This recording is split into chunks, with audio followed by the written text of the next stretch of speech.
This is Julia, and we're here with Stork'd, the podcast, which explores the many ways people define and create family. I have with me my friend Cristin. She has her master's in public health and is in progress to complete her PhD. Cristin is also an adjunct lecturer at Boston University. For the past 8 years, Cristin has lived in Tanzania, East Africa, but she's currently living in Savannah, Georgia as a result of the COVID-19 pandemic. As you will hear, her first major decision as a new mom was to move her newborn to the U.S., leaving her husband in Africa for an undefined period of time as a result of the escalating global health crisis. This podcast is really about shaping and reshaping our families. Sometimes the paths that we forge are the result of external constraints. You have to take a left turn or adapt the path that you're making because something happens that you're not expecting. I don't think any of us expected a COVID pandemic. In Cristin's case, her path was really shaped by a desire to keep her newborn safe and healthy in the midst of the pandemic. Cristin's going to talk to us today about relocating her baby to 3 different countries in 2 different continents within that child's first 6 weeks of life. She's going to talk about parenting remotely, co-parenting with her mom, and her vision for raising a global citizen while blending 3 cultures. Hi, Cristin. Hi, Julia. So glad to be here with you guys today. Thank you so much for participating in this. Tell me a little bit about yourself. It's with pleasure. So my name is Cristin, and as Julia mentioned, I live in Tanzania. I've been living in Dar es Salaam, Tanzania, which translates to the City of Peace, for 8 years. I work in public health. I work with a company called Matchboxology, and we provide a forum to look at decisions on solutions to public health dilemmas that could be in maternal and child health, HIV/AIDS, and many other conundrums that people in poverty find themselves in, and looking at ways to make things more equitable, but from the beneficiary's perspective. So I work quite a bit all over the African continent, and I really enjoy my work. But most importantly, I became a mom at the end of January. So I have a tiny little 5-month-old little girl. I also have a small business. I teach yoga. So I like to have a lot of pots going at once, which of course, the motherhood pot has really taken the biggest kind of boiling cauldron over the last few months. Yeah, I think if there's one way I would describe you is somebody who's really adept at juggling many, many different things. So the entrepreneurialism, the service to the African continent and the infant maternal health, your creative approach to arts and community, et cetera, and your yoga. And so now you have a kid. How did that fit into all of the other things that you're juggling? It's kind of like this, you're just trying to squish everything in and you're not sure if it all fits, right? Then I would just carry her with me and we would just do the things. And I've had to recalibrate on some of those challenges and really think about how I can make that work in a more efficient way, an effective way. And also to back off and say okay, I'm just not going to teach yoga right now. Or this week, I just can't do it, and kind of be okay with saying no to certain things, just saying, it's beyond my bandwidth. Also being okay with not being so good at certain things. That was a big adjustment, to just not do really well at everything, and kind of felt like I was missing the mark. Like I was saying, you're kind of stuffing everything into a suit and trying to zip it up. And sometimes that zipper just gets stuck and you're not executing at the level that maybe you're used to. So that humbleness and ability to say, you know what, I'm just doing the best I can. And that's about all we can do, particularly in these very unprecedented times. Yeah, so you've got this very full, very robust life, gallivanting around the world and doing all of the various projects that you just described. And now you're imagining bringing your child around with you. She's this thing that can come participate in your full life, and you've had to adjust to that. But then there's a pandemic. How did that change and reshape the way you were thinking about motherhood? Sure. And I would say I'm still figuring that out.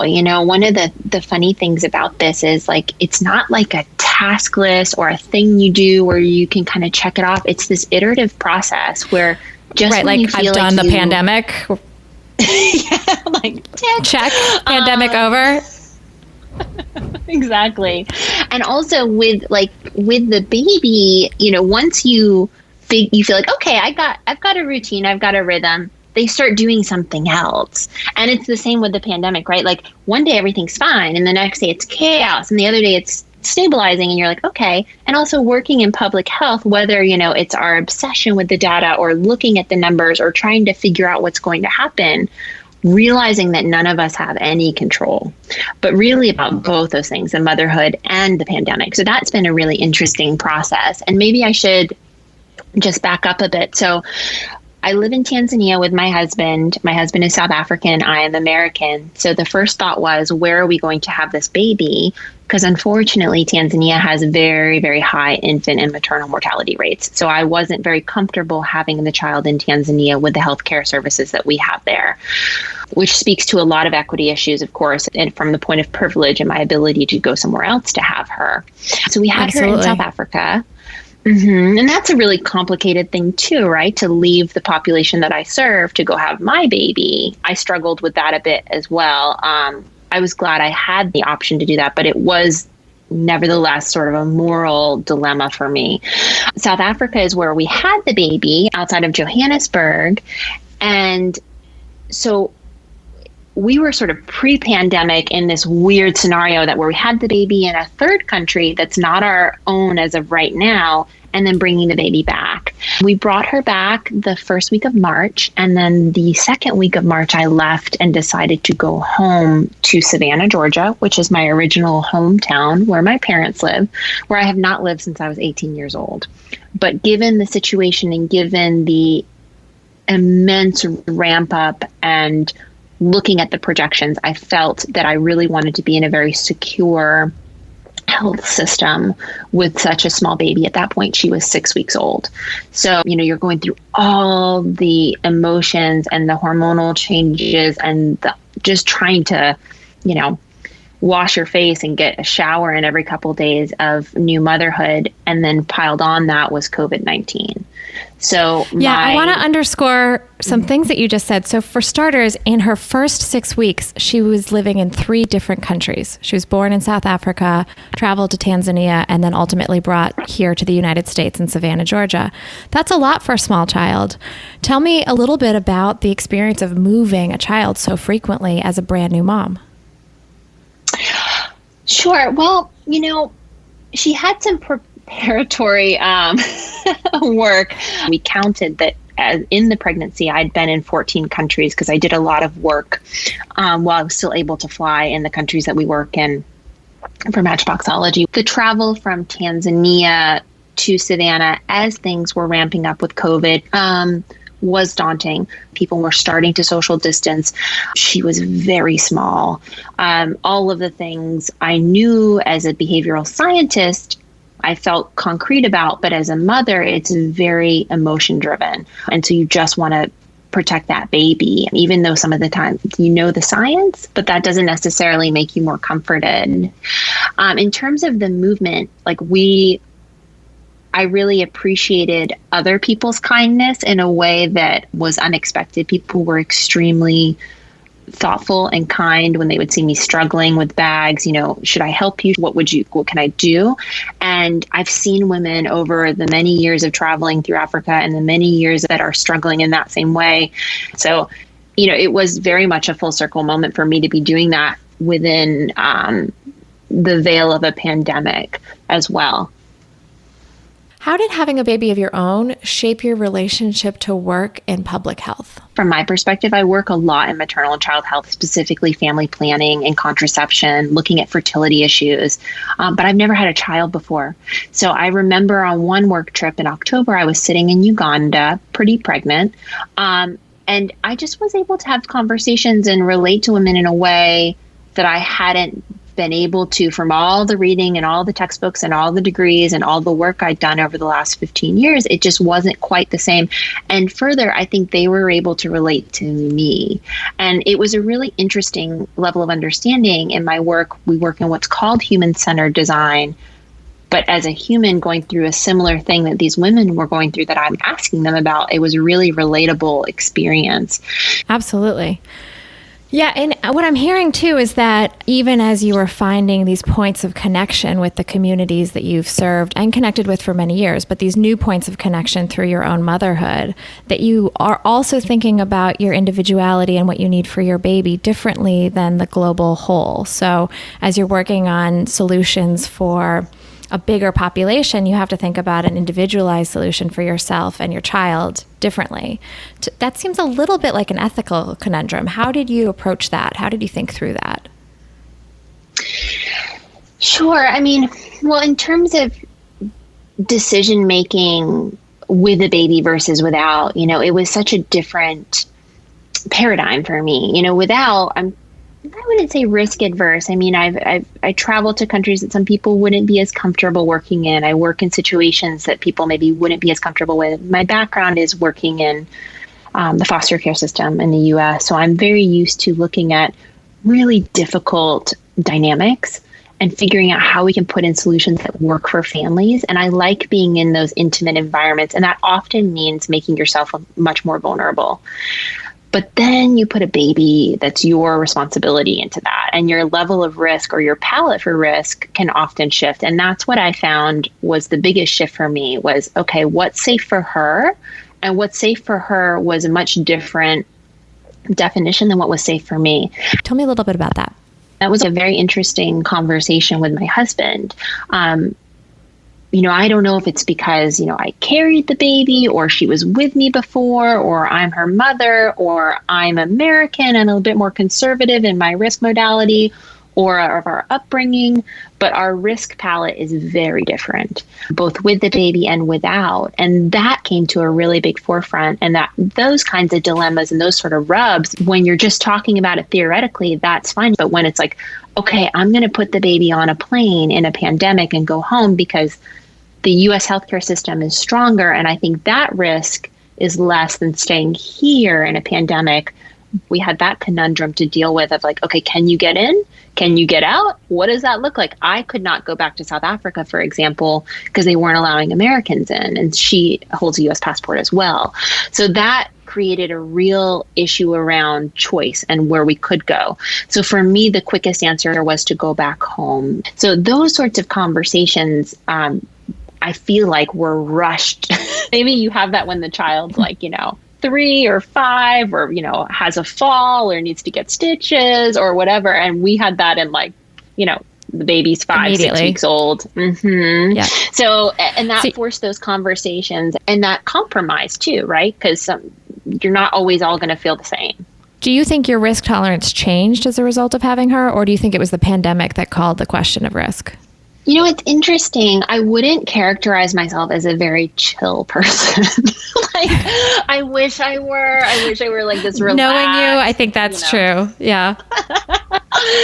I'm just not as relaxed. Like there's always a lot going on. I like the energy of a lot going on. I like the energy of, being involved in a lot of things. But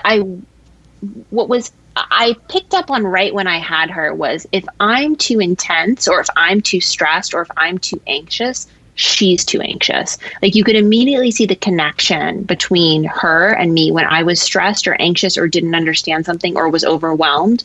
She was irritable, upset. You could tell she just wasn't a happy baby. And so I very quickly took some of the yoga lessons that I've had over the years and really tried to implement some of that to create a sense of calm around her so that I was calm, so she was calm. And then with COVID, I do still think I'm calm with her, but I feel like I've got walls up around her, if that makes sense. So my risk is definitely more conservative with her than it would have been without her, both for myself and my well-being. For example, I probably would not have left Tanzania. I could say with certainty, I don't think I would have actually. So you're saying if it weren't for the baby, you wouldn't have left Tanzania. You would have stayed and ridden out the pandemic there. I would have. I think I would have, looking at the science, looking at the evidence, looking at my human behavior and my habits around safety, I would have. It's more the concern, with a baby, you have all of these unknowns that are happening and all of these things you're trying to figure out along the way. And so perhaps even if it was my second baby, I would have felt more confident, but that confidence just wasn't there. And also the confidence in the pandemic wasn't there. No one is in charge. No one knows what's happening. This is all very overwhelming. It's very overwhelming. Tell me about, now you've made this choice, your risk tolerance has changed, you've brought your very, very tiny child back to the US, and now all of a sudden you're living in a home that you haven't been in since you were 18 years old. It's really interesting because I lead what I would say is an odd life compared to your typical person that lives in South Georgia, that grew up and was raised here. When I walk around this neighborhood at a very respectful social distance, of course, people say, "Oh, Tanzania, Tasmania, where do you live? Where is that?" It's not their norm, right? It's just very foreign for people that I would be here. It's also very foreign for me. I left when I was 18 and I never came back. I come back maybe 4 days a year, maybe a week a year. So this has been a real revisit to my childhood bedroom with my child. I remember waking up the morning after we got here. We came on the plane. It was all very scary, all of that I mentioned earlier. And I woke up the next morning just looking up at my childhood bedroom ceiling thinking, okay, this is going to be weird. But honestly, it's been really interesting. My mom leads a more traditional lifestyle. Her life is definitely here in Savannah. My brother lives down the street with my two nephews and his wife, and my stepfather is here as well. And like with anything, you're learning as you're going. I've also been able to slow down, reflect, spend some really good quality time with my nephews and my brother, which I have not been able to do in 20 years. I've been gone 20 years. Tell me about the co-parenting experience when your partner is no longer the person that you're co-parenting with, but it's your parents, your mom and your stepfather. Yes. And I would say not even a salt shaker of humbleness and humility. I would say the whole bag just sprinkled all over it. So in terms of co-parenting, when you're separated from your partner, you think, okay, we're going to, you read all the apps and the books and we're going to do this together and you're going to go for 3 hours, then I'm going to go for 3 hours and you're going to get up with her. That all went out the window because unfortunately he needed to stay in Tanzania, which completely made sense with his work and also being South African and having a different passport. So it's been a really good exercise in being okay with what you don't know and being comfortable that you're just doing the best you can and figuring it out. And I have really learned to appreciate that, things that I would get overwhelmed by or didn't know what to do with our little girl, my mom knows because she's had 3 kids, so that level of understanding and just being on the same page and appreciating and respecting her opinion. Not that I didn't before, but it's just a whole new level when you're oh, you've done this before and you've successfully raised 3 humans. So I should definitely listen to you because I don't know what I'm doing here. I also went back to work very early in early March. I was working with a different time zone, with really different challenges with COVID. So everything was just more hectic, more stressful, more time. So I really had to lean on my mom to help me with her. I tried to do it all myself. There's definitely a baby screaming in a lot of my Zoom calls. And what I've liked about that is that a lot of people have a baby screaming in their Zoom calls because we're all kind of in the same boat. It's almost like everybody joined me on maternity leave. We're in a situation of I would call a collective global trauma right now. We're all going through this at a different level and doing the best we can. And that has been, for me, really nice to have that support structure here. I don't have to apologize to my mom when she's screaming, I don't know what to do and I'm covered in spit up or, I'm on a call and I'm just can you help me?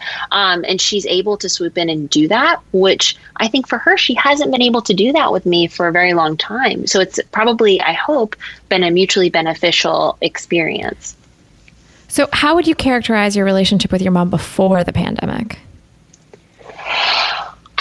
We've always had a wonderful sort of friendship. My mom has always been she's been my mom, of course, but she's always been the friend mom. She was the mom that would pick you up from parties and talk about who kissed who in high school and, make you a grilled cheese when she knows we've probably been drinking. But she was the fun, cool mom. And but my life is very foreign to her. Tanzania is not a place that she's visited. She knows what I do and she can tell people about what I do, but we were leading very different lives. And I feel like this situation with the parenting has allowed me to appreciate, she was raising 3 kids while going back to college, doing her bachelor's degree when we were teenagers. That must not have been easy, going through a divorce, and figuring this all out. And now I can appreciate all of those things from a very different perspective, because I know it's hard. It's really hard. And you're just sort of just getting by every day before you get sort of whacked with the next day. And I'm sitting here from a point of immense privilege. I have my mom to help me. I have a job. I have a roof over my head. I'm not afraid of anything sort of, the pandemic, in terms of we've protected her in this bubble, and, all those sort of basic needs are met. Right. And so, but it's still hard. So you appreciate how difficult it could be if any of those variables change. So your relationship with your mom changes from her being the friend mom to being the grandmom and the support system and your co-parent in some ways. Your relationship with your brothers and your nieces and nephews deepen. Well, how about your relationship with your husband? He is watching you parent from another continent. What is it like for him? For my husband and his perspective and how this has been for him, I always think it's harder to be the person left behind. So whether that's, I travel a lot for work, I'm gone a lot for a course, I've decided to do this program in London, I think it's really hard to be the one left behind because you're left in the normal, right? So this is our normal life. You've left it for whatever reason. But now I have this baby. And for him, I think what's been really hard is we had the baby in South Africa, and this was like an abnormal situation. And he was so looking forward to just getting back to normal in Tanzania. And we get there, and I'm back for literally a week before this thing hits, and then I choose to leave. That must have been really hard. Yeah. And I think, he was just so excited to be with his baby and be home. And so for this to be a 4-month stretch of not being together when your baby is doing all these things for the first time, I'm incredibly grateful for things like FaceTime because she knows his voice. She smiles when she hears it. She knows his face, but it's not the same. I mean, for me, I haven't been able to leave her to even go for a run or do anything like that. So I can't imagine how hard that is to not have her for all this time. And I do think he's doing a really good job of trying to manage the level of risk for her and understanding where my preferences are with that, with his just gut need to be with her, and with me, and to be a family. So that has spawned the decision of going back a little earlier than I would have been comfortable with. But also, I just feel like I have to recognize that he's been a real trooper in this. So returning has been a decision that is very hard, where I felt I've had to compromise some of my comfort zone. But I feel like if I'm looking back at the last 4 months, he's really compromised a lot to be able to ensure that she is safe. You feel like the compromise is in going back too soon, or is in your safety or her safety? Tell me about the compromise that you're making. I mean, I feel the compromise for me, one thing that I think has been a revelation for me, I think, when we look at the COVID-19, this pandemic period, a lot of people have had a lot of reflective things about what are their priorities. And for me, something I've been mulling over for a long time, and something I thought I would feel, is when I had a child, I'd want to be around a reputable health system. We, as mentioned, have some really staggering infant and child mortality and maternal mortality numbers in Tanzania for preventable things. And I just wanted to be able to provide my child with a very sturdy healthcare system. And that's one thing that was confirmed. When I had her, I immediately just wanted to be around a reputable health system that I could depend on in times of crisis. And to some extent, you can do that where I live, but to some extent you can't. So some of these things is you don't know how you're going to feel until you have the baby. But the compromise of going back is to be with my husband, for him to be with her, for us to be together, and sacrificing a little bit of my comfort zone. I know in my behavioral scientist mind that the risk is minimal to her, but there's still a risk. And so compromising a bit on that, where we're not compromising her safety, but we are compromising perhaps preference. But I'm just reminding myself that he's been really compromising the last 4 months to ensure that she's in a safe place. Which is a huge compromise from a parent. So you guys have literally only parented in the same continent for 1 week. How do you imagine bringing her home to him and starting to co-parent together will look? It's a really interesting question. So looking at like co-parenting now, after I've been, I don't want to say single parenting for 5 months, but really doing the heavier hand in terms of, the getting up in the middle of the night and obviously feeding her, all of those things. And also getting the plus sides of it, seeing her laugh and smile, not on a recording, not on a video, not on FaceTime, in real life, that connection with her, she and I have is very strong. One of the things I realized the other day is my sister-in-law picked her up, and they've been extremely safe, and they've been social distancing in a way that I'm very comfortable with. They've been very respectful of my my parameters. So she picked her up, and the baby just started screaming because she's not been held by anyone really but me or my mom in the last 4 months. So you're going to have to condition her to her own dad to some extent to get her ready for her own parent. I mean, she does recognize in his voice and his face, but that's not her normal, right? That's not her day to day. So her day to day is going to change. And just doing that in a way that's really respectful of him and makes him feel empowered and makes him feel important and critical in her family dynamic, I think will be key. And you guys have very different parenting styles, I would imagine, because you have very different upbringings. He grew up in South Africa as an Afrikaans family, and you grew up mostly in the south of the U.S. in Georgia. What do you think the cultural differences in parenting are between those two cultures? Well, it's so interesting that you should say that. So the cultural differences between where he has grown up and where I have grown up, there is a lot of dependency on outside help, I would say, in that part of the world. There's some good and there's some really bad to that, right? There's some complicated things and there's some massive benefits. I can do. And what do you mean by outside help? So dependence on nurses or nannies, maids, domestic help in the home. So, for example, it is very, very common to have a full-time maid, a full-time nanny, and perhaps even a full-time cook in some of these cultures, which, would be super ostentatious in the U.S. culture or European culture or Australian culture. It would just be very few people would have that level of assistance in their home on a daily basis. Now, that sort of assistance will help me do my job, right? Because I will need some sort of helping hand to do that. And that's what we're all struggling with now with like daycare, nannies, all of that is a miss because of COVID. So initially, it's going to be interesting because the help that he has always had will not be there when we get back because obviously we have to be extremely cautious with her in the home. So we will have to do all those things ourselves, which sounds really simple, but if you've never done it, it might be a little stressful or overwhelming. Whereas I think it's interesting. It's not normal or it's not culturally a thing for Americans to have multiple domestic helpers. I think it's really cost prohibitive to afford nannies and daycare and anyone else that you might have help you around the house.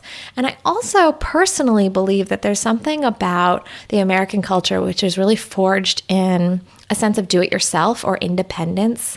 And to me, that makes it a little bit hard to trust somebody else or to be open to having other people in your home helping out. I can really see that this might be a point of differentiation between you guys.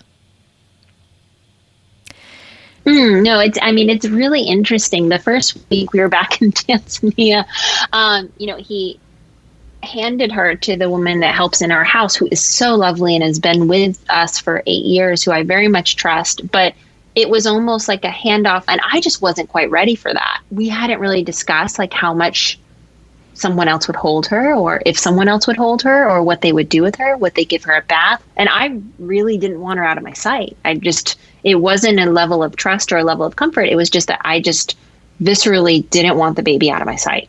And I wanted That's such an interesting difference. Yeah, yeah. I mean, and it was very fair. He was working and trying to manage everything, and she was there to help. So that was the point. But I didn't know how uncomfortable I would be with that until then. So I've just gotten really used to saying, I'm not comfortable with that. I'm not comfortable with that. I'm not comfortable with that. Because I feel like in these times, you're totally allowed to say that, right? Somebody's getting a bit too close. Somebody doesn't have a mask on. The engagement isn't what your comfort zone is. You can say that right now because that's totally okay. So parenting in a pandemic is parenting with boundaries to some extent. Exactly. And so as we've been creating that compromise of us going back to Tanzania, I've just said, well, that I'm not comfortable with. So I'd be comfortable with this. Can we do this? And I think there's going to have to be a real shared value system when it comes to our co-parenting and some compromise. I know there are things that he will not be comfortable with and I will not be comfortable with, but figuring out how we do that. In some ways, the pandemic serves us in the fact that we really have to still isolate ourselves. We really need to be together as a family. And we've really needed that for a long time, right? Like to be together, just the three of us. So in some ways, the pandemic and the parameters around the fact that we really need to isolate ourselves will help to serve that bonding that he will have with her, that bonding that I will have with him as a mom now. And for us to kind of get together as this little trio, because we haven't been able to do that because of the situation leading to date. So in that way, I'm excited about that part. When you say little trio, and when you think about that trio, what sort of vision do you have for that family unit? What do you want it to feel like? What do you want it to look like? Tell me a little bit about that. So my vision for like our family unit, in one part of my mind, we live in this place in the world that is so incredibly beautiful. You could not paint a better ocean or coastline. The people that we live amongst, the society that we're in. I'm so lucky to be a guest in that country in so many ways. So in that vision, I really want our family unit to soak as much of that in as we can, right? For her to see these amazing places, for her to have this adventure. My husband is extremely adventurous. He's like a yes guy. Anything that I ask is a yes, which is really amazing. And part of that culture, right? Part of that like adventurous, I want to get out there, I want to see that. You wouldn't probably living in Tanzania if you didn't have that mindset. So in some ways, my vision for that family unit is to have these adventures and to take her to these far off places so she can see this world in the way that we see the world. But then the other balance of that is I want to make sure she's safe and okay. It's interesting. You have three cultures in your family. You have the Tanzanian culture in which you guys currently live. You have the South African Afrikaans culture from which your husband comes. And you've got the American culture from which you come. And so when you think about raising your child with a sense of cultural identity, there's a lot that could go into that. One of the things I'm hearing you say is that a shared cultural value between you guys that you want her to have is this sense of adventure. What are some of the other cultural norms that you want her to take with her or to build into her identity? So going back to your question, what kind of values do we want to put into her cultural identity or try and infuse, I would say, like into her who she is and help shape her world and what her opportunities are. I think, living in this non-traditional way that we've chosen to is just that exposure and that vulnerability and being okay with being different, right? Like being okay with being sort of an outlier, like that's all right. And I think when you travel and you live in places that force you to be vulnerable and force you to be uncomfortable, the situation around Tanzania, we're dealing with a low-income country where a lot of people are living in poverty and have different levels of mean and different levels of normal than most people can imagine. And so appreciating what you have, appreciating what potential everyone has in the world and exposure to all different types of people. As I mentioned in the beginning of our discussion, the city we live in, Dar es Salaam, means the haven of peace. We are 50% Muslim, 50% Christian. I have never lived in a city of such magnitude. It's 5 million people where there is really reduced racial tension, really reduced religious tension, and a real respect for everyone's place of worship. So I want to expose her to these sorts of value systems. I'm a huge believer in exposure to travel and exposure to different lifestyles and the way people live. And and just different, places really broadens your mindset. It makes you more open-minded. It makes your ability to problem solve better. It makes your ability to talk with people better and understand people better. And I want that for her. That's really important for me to have for her, so that she sees more of a global village. She sees more of the world outside of a smaller mentality.